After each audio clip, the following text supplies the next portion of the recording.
It is very seldom that mere ordinary people like John and myself secure ancestral halls for the summer. A colonial mansion, a hereditary estate, I would say a haunted house, and reach the height of romantic felicity, but that would be asking too much of fate. Still, I will proudly declare that there is something queer about it. Else, why should it be let so cheaply, and why have stood so long untenanted? John laughs at me, of course, but one expects that in a marriage. John is practical in the extreme. He has no patience with faith, an intense horror of superstition, and he scoffs openly at any talk of things not to be felt and seen and put down in figures. John is a physician, and perhaps, I would not say it to a living soul of course, but this is dead paper and a great relief to my mind. Perhaps that is one reason I do not get well faster. You see, he does not believe I am sick. And what can one do? If a physician of high standing and one's own husband assures friends and relatives that there is really nothing the matter with one but temporary nervous depression, a slight hysterical tendency, what is one to do? My brother is also a physician, and also of high standing, and he says the same things. So I take phosphates, or phosphites, whichever it is, and tonics and journeys in air and exercise, and am absolutely forbidden to work until I am well again. Personally, I disagree with their ideas. Personally, I believe that congenial work with excitement and change would do me good. But what is one to do? I did write for a while in spite of them, but it does exhaust me a good deal, having to be so sly about it or else meet with heavy opposition. I sometimes fancy that my condition if I had less opposition and more society and stimulus. But John says the very worst thing I can do is to think about my condition, and I confess it always makes me feel bad. So I will let it alone and talk about the house. The most beautiful place. It is quite alone, standing well back from the road, quite 3 miles from the village. It makes me think of English places that you read about, for there are hedges and walls, and gates that lock, and lots of separate little houses for the gardeners and people. There is a delicious garden. I never saw such a garden. Large and shady, full of box-bordered paths, and lined with long grape-covered arbours, with seats under them. There were greenhouses too, but they are all broken now. There was some legal trouble, I believe, something about the heirs and the co-heirs. Anyhow, the place has been empty for years. That spoiled my ghostliness, I am afraid. But I don't care. There is something strange about the house. I can feel it. I even said so to John one moonlit evening, but he said what I felt was a draught and shut the window. I get so unreasonably angry with John sometimes. I'm sure I never used to be so sensitive. I think it is due to this nervous condition. But John says if I feel so, I shall neglect proper self-control, so I take pains to control myself, before him at least, and that makes me very tired. I don't like our room a bit. I wanted one downstairs that opened onto the piazza and had roses all over the window and such pretty old-fashioned chintz hangings, but John would not hear of it. He said there was only one window, and not room for 2 beds, and no near room for him if he took another. He is very careful and loving, and hardly lets me stir without special direction. I have a scheduled prescription for each hour in the day. He takes all care from me, and so I feel basically ungrateful not to value it more. He said we came here solely on my account, that I was to have perfect rest and all the air I could get. Your exercise depends on your strength, my dear, said he, and your food somewhat on your appetite, but air you can absorb all the time. So he took the nursery at the top of the house. It is a big, airy room, the whole floor nearly, with windows that look all ways, and air and sunshine galore. It was a nursery first, and then a playroom and gymnasium, I should judge, for the windows are barred for little children, and there are rings and things in the walls. The paint and paper look as if a boys' school had used it. It is stripped off, the paper, in great patches all around the head of my bed, about as far as I can reach, and in a great place on the other side of the room low down. I never saw a worse paper in my life. One of those sprawling flamboyant patterns committing every artistic sin. It is dull enough to confuse the eye in following, pronounced enough to constantly irritate and provoke study, and when you follow the lame, uncertain curves for a little distance, they suddenly commit suicide, plunge off at outrageous angles, destroy themselves in unheard-of contradictions. The colour is repellent, almost revolting. A smouldering, unclean yellow, strangely faded by the slow-turning sunlight. It is a dull, yet lurid orange in some places, a sickly sulphur tint in others. No wonder the children hated it. I should hate it myself if I had to live in this room long. There comes John, and I must put it this way. He hates to have me write a word. We have been here 2 weeks, and I haven't felt like writing before since that first day. I'm sitting by the window now, up in this atrocious nursery, and there is nothing to hinder my writing as much as I please, save lack of strength. John is away all day, and even some nights when his cases are serious. I am glad my case is not serious. But these nervous troubles are dreadfully depressing. John does not know how much I really suffer. He knows there is no reason to suffer, and that satisfies him. Of course, it is only nervousness. It does weigh on me so not to do my duty in any way. I'm meant to be such a help to John, such a real rest and comfort, and here I am a comparative burden already. Nobody would believe what an effort it is to do what little I am able, to dress and entertain and other things. It is fortunate Mary is so good with the baby, such a dear baby. And yet I cannot be with him. It makes me so nervous. I suppose John never was nervous in his life.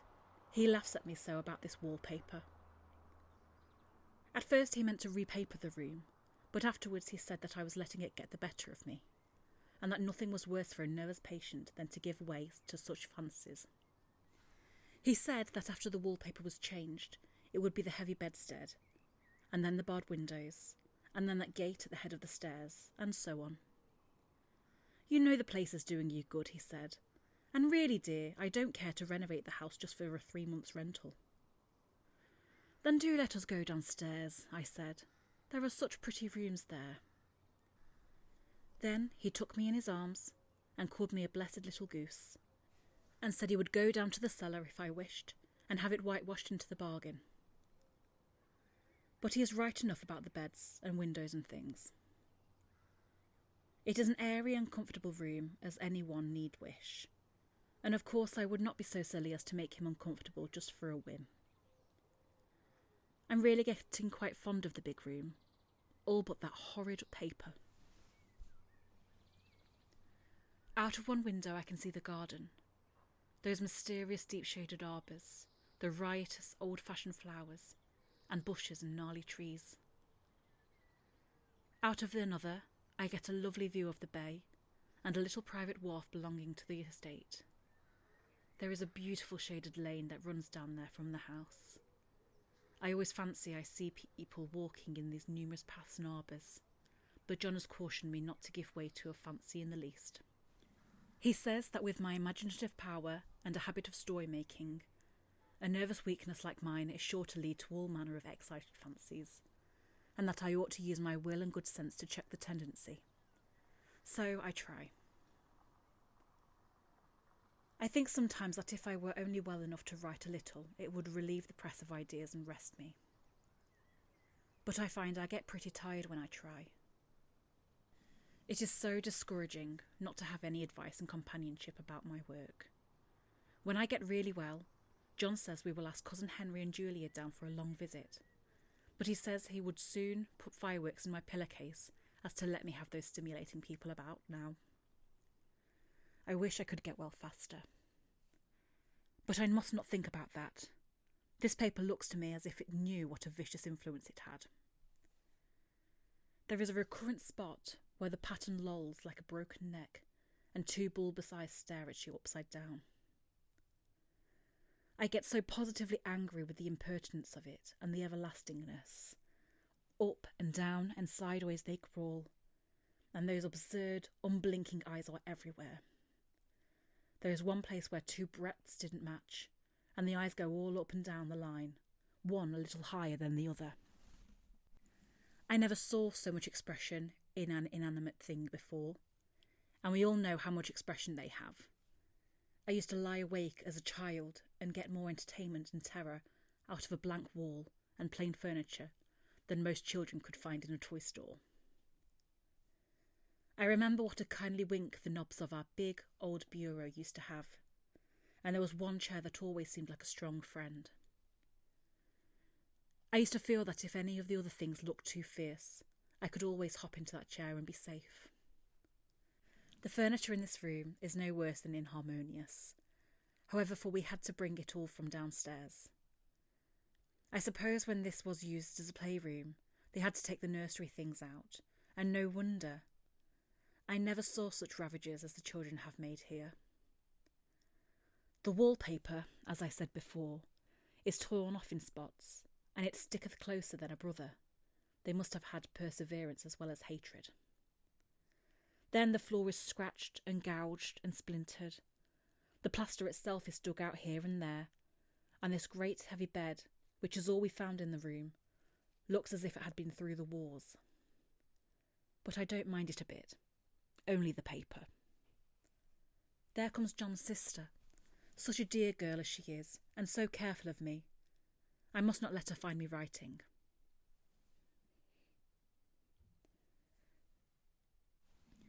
She is a perfect and enthusiastic housekeeper, and hopes for no better profession. I verily believe she thinks it is a writing which made me sick. But I can write when she is out, and see her a long way off from these windows. There is one that commands the road, a lovely shaded winding road, and one that just looks off over the country, a lovely country too, full of great elms and velvet meadows. This wallpaper has a kind of sub-pattern in a different shade, a particularly irritating one, for you can only see it in certain lights, and not clearly then.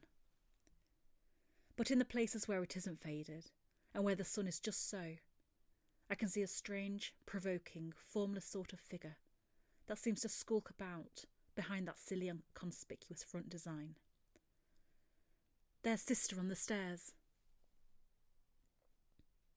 Well, the 4th of July is over. The people are gone and I am tired out. John thought it might do me good to see a little company, so we just had Mother and Nellie and the children down for a week. Of course, I didn't do a thing. Jenny sees to everything now, but it tired me all the same. John says if I don't pick up faster, he shall send me to Weir Mitchell in the fall. But I don't want to go there at all. I had a friend who was in his hands once, and she says he is just like John and my brother, only more so. Besides, it is such an undertaking to go so far. I don't feel as if it was worthwhile to turn my head over for anything, and I'm getting dreadfully fretful and querulous. I cry at nothing, and cry most of the time. Of course, I don't when John is here, or anybody else, but when I am alone. And I am alone a good deal just now. John is kept in town very often by serious cases, and Jenny is good and lets me alone when I want her to.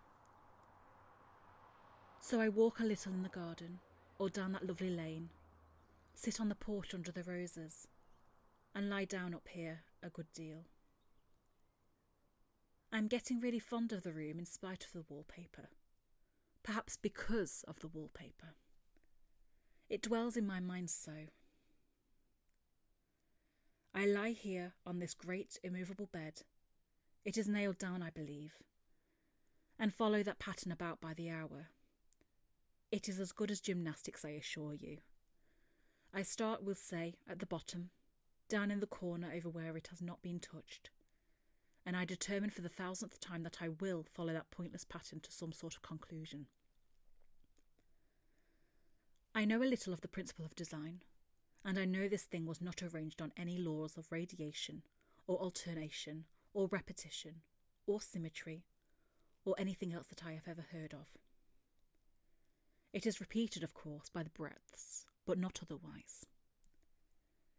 Looked at in one way, each breath stands alone, the bloated curves and flourishes, a kind of debased Romanesque, with delirium tremens, go waddling up and down in isolated columns of fatuity. But on the other hand, they connect diagonally, and the sprawling outlines run off in great slanting waves of optic horror, like a lot of wallowing seaweeds in full chase.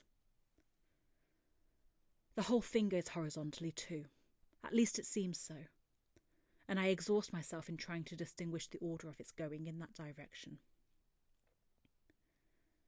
They have used a horizontal breadth for a frieze, and that adds wonderfully to the confusion. There is one end of the room where it is almost intact, and there, when the crosslights fade and the low sun shines directly upon it, I can almost fancy radiation after all. The interminable grotesques seem to form around a common centre and rush off in headlong plunges of equal distraction. It makes me tired to follow it. I would take a nap, I guess. I don't know why I should write this. I don't want to. I don't feel able. And I know John would think it absurd, but I must say what I feel and think in some way. It is such a relief. But the effort is getting to be greater than the relief. Half the time now I am awfully lazy and lie down ever so much. John says I mustn't lose my strength and has me take cod liver oil and lots of tonics and things, to say nothing of ale and wine and rare meat. Dear John. He loves me very dearly and hates to have me sick. I tried to have a real earnest reasonable talk with him the other day and tell him how much I wish he would let me go to make a visit to Cousin Henry and Julia. But he said I wasn't able to go, nor able to stand it after I got there.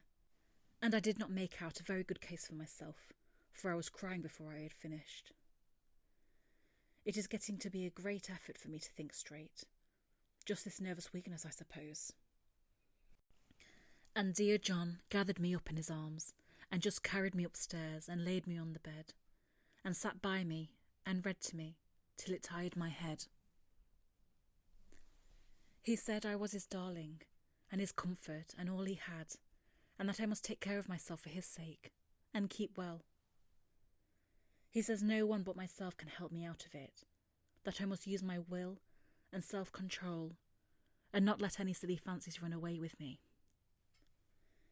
There is one comfort. The baby is well and happy and doesn't have to occupy this nursery with the horrid wallpaper.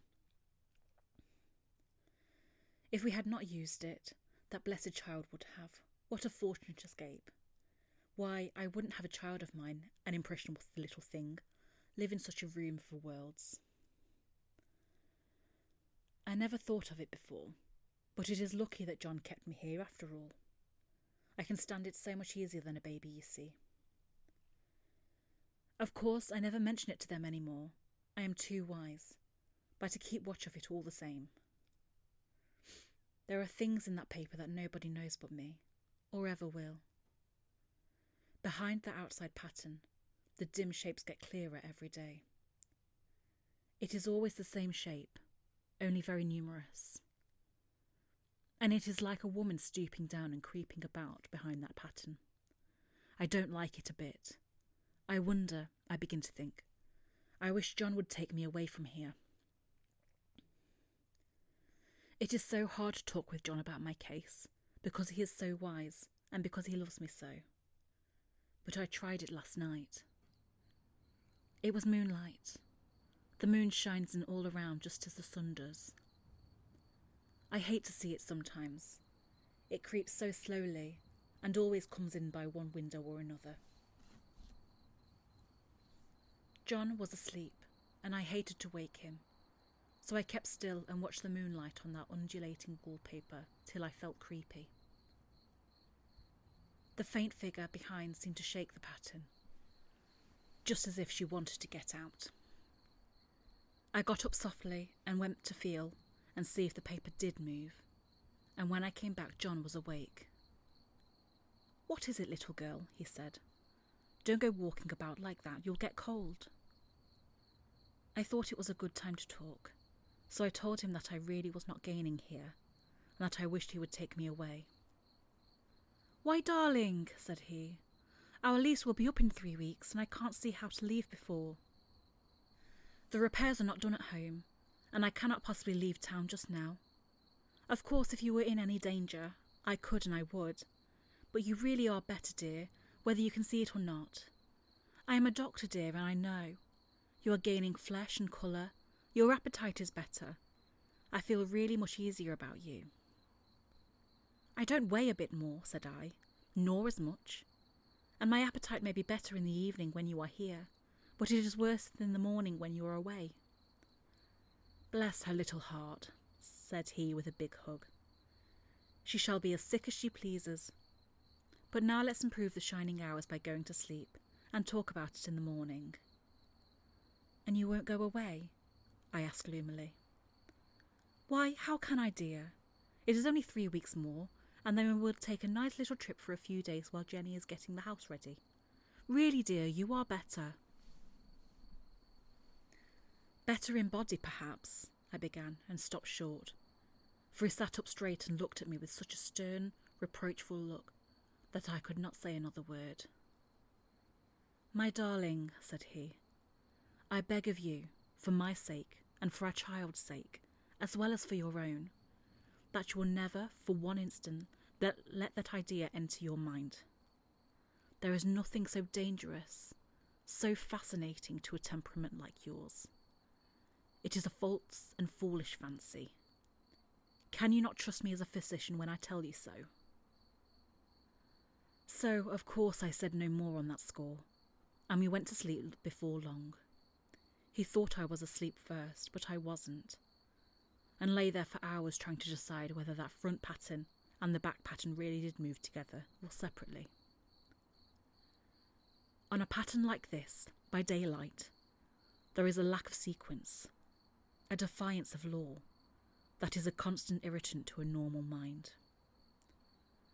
The colour is hideous enough, and unreliable enough, and infuriating enough, but the pattern is torturing. You think you have mastered it, but just as you get well underway in following, it turns a back somersault, and there you are. It slaps you in the face, knocks you down, and tramples upon you. It is like a bad dream. The outside pattern is a florid arabesque, reminding one of a fungus. If you can imagine a toadstool in joints, an interminable string of toadstools, budding and sprouting in endless convolutions, why, that is something like it. That is, sometimes. There is one marked peculiarity about this paper, a thing nobody seems to notice but myself, and that is that it changes as the light changes. When the sun shoots in through the east window, I always watch for that first long straight ray.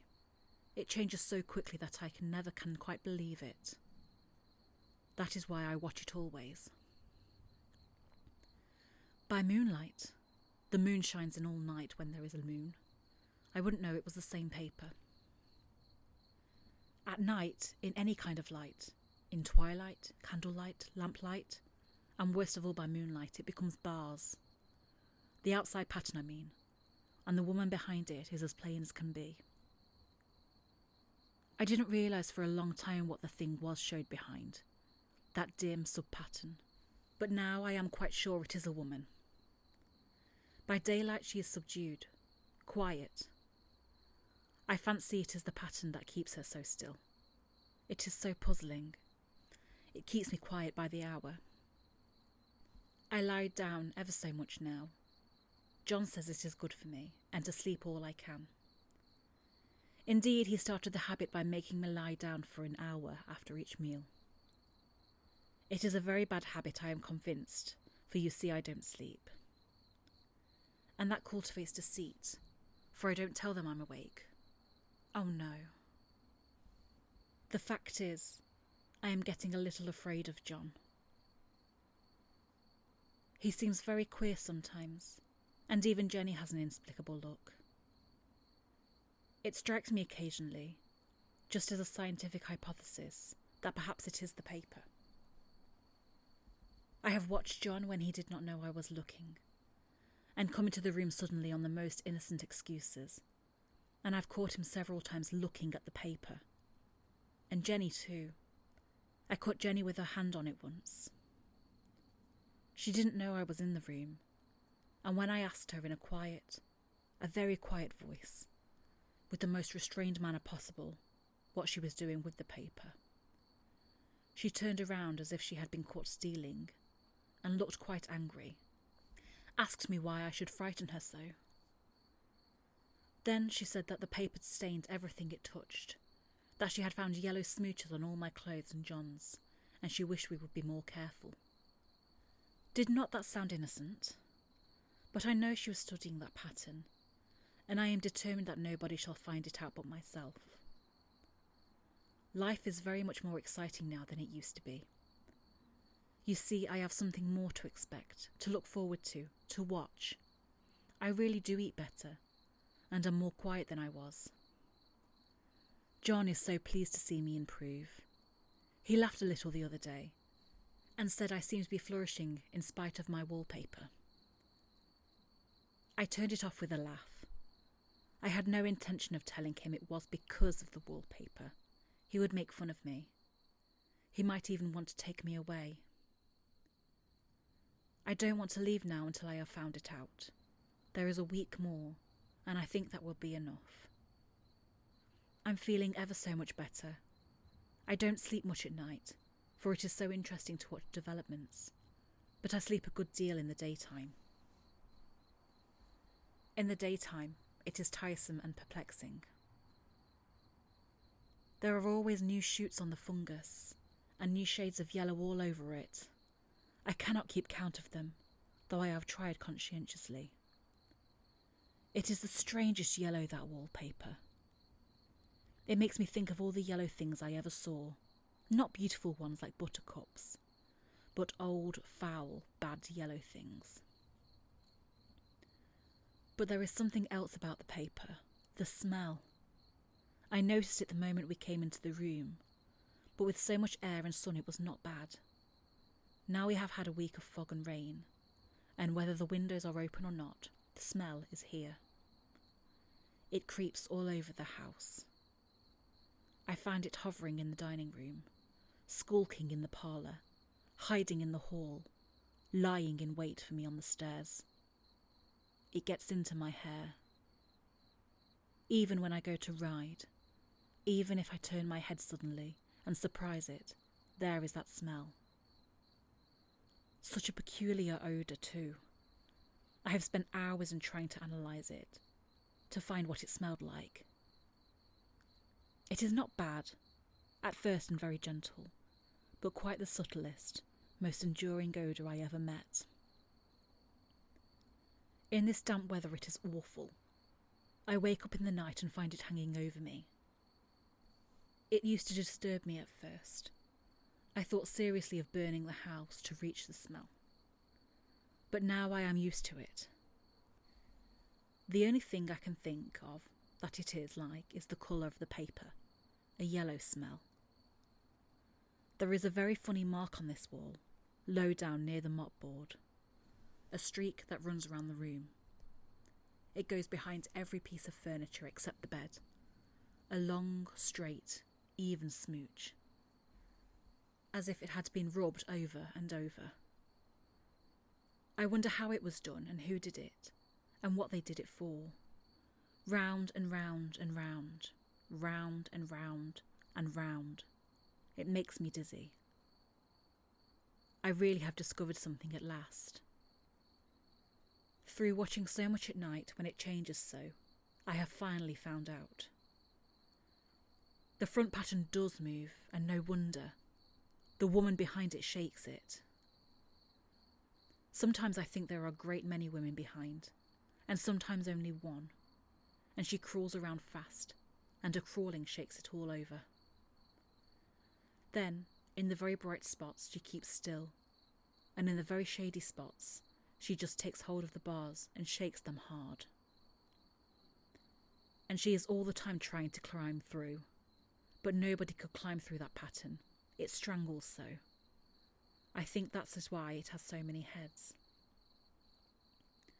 They get through, and then the pattern strangles them off and turns them upside down and makes their eyes white. If those heads were covered or taken off, it would not be half so bad. I think that woman gets out in the daytime. And I'll tell you why, privately. I've seen her. I can see her out every one of my windows. It is the same woman, I know, for she is always creeping, and most women do not creep by daylight. I see her on that long road under the trees, creeping along, and when a carriage comes, she hides under the blackberry vines. I don't blame her a bit. It must be very humiliating to be caught creeping by daylight. I always lock the door when I creep by daylight. I can't do it at night, for I know John would suspect something at once. And John is so queer now that I don't want to irritate him. I wish he would take another room. Besides, I don't want anybody to get that woman out at night but myself. I often wonder if I could see her out of all the windows at once. But turn as fast as I can only see out of one at a time. And though I always see her, she may be able to creep faster than I can turn. I have watched her sometimes away off in the open country, creeping as fast as a cloud shadow in a high wind. If only that top pattern could be gotten off from the under one. I mean to try it little by little. I have found out another funny thing, but I shan't tell it this time. It does not do to trust people too much. But there are only 2 more days to get this paper off, and I believe John is beginning to notice. I don't like the look in his eyes. And I heard him ask Jenny a lot of professional questions about me. She had a very good report to give. She said I slept a good deal in the daytime. John knows I don't sleep very well at night, for all I'm so quiet. He asked me all sorts of questions too, and pretended to be very loving and kind, as if I couldn't see through him. Still, I don't wonder he acts so, sleeping under this paper for 3 months. It only interests me, but I feel sure John and Jenny are secretly affected by this. Hurrah, this is the last day, but it is enough. John is to stay in town overnight and won't be out until this evening. Jenny wanted to sleep with me, the sly thing. But I told her I should undoubtedly rest better for a night all alone. That was clever, for really I wasn't alone a bit. As soon as it was moonlight, and that poor thing began to crawl and shake the pattern, I got up and ran to help her. I pulled and she shook. I shook and she pulled. And before morning we had peeled off yards of that paper. A strip about as high as my head and half around the room. And then when the sun came and that awful pattern began to laugh at me, I declared I would finish it today. We go away tomorrow, and they are moving all my furniture down again to leave things as they were before. Jenny looked at the wall in amazement, but I told her merrily that I did it out of pure spite at the vicious thing. She laughed and said she wouldn't mind doing it herself, but I must not get tired. How she betrayed herself that time. But I am here, and no person touches this paper but me, not alive. She tried to get me out of the room. It was too patent, but I said it was so quiet and empty and clean now that I believed I would lie down again and sleep all I could, and not to wake me even for dinner. I would call when I woke. So now she is gone, and the servants are gone, and the things are gone, and there is nothing left but that great bedstead nailed down, with the canvas mattress we found on it. We shall sleep downstairs tonight and take the boat home tomorrow. I quite enjoy the room now it is bare again. How those children did tear about here. This bedstead is fairly gnawed, but I must get to work. I have locked the door and thrown the key down into the front path. I don't want to go out, and I don't want to have anybody come in till John comes. I want to astonish him. I've got a rope here that even Jenny did not find. If that woman does get out and tries to get away, I can tie her. But I forgot I could not reach far without anything to stand on, and this bed will not move. I tried to lift and push it until I was lame, and then I got so angry I bit off a little piece at one corner, but it hurt my teeth. Then I peeled off all the paper I could reach, standing on the floor. It sticks horribly and the pattern just enjoys it. All those strangled heads and bulbous eyes and waddling fungus growths just shriek with derision. I am getting angry enough to do something desperate. To jump out of the window would be admirable exercise, but the bars are too strong to even try. Besides, I wouldn't do it, of course not. I know well enough that a step like that is improper and might be misconstrued. I don't like to look out of the window even.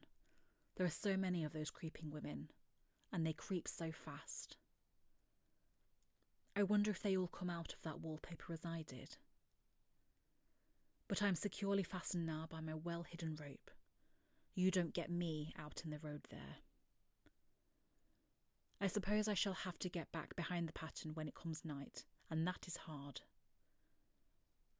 It is so pleasant to be out in this great room and creep around as I please. I don't want to go outside. I won't, even if Jenny asks me to. For outside you have to creep on the ground, and everything is green instead of yellow.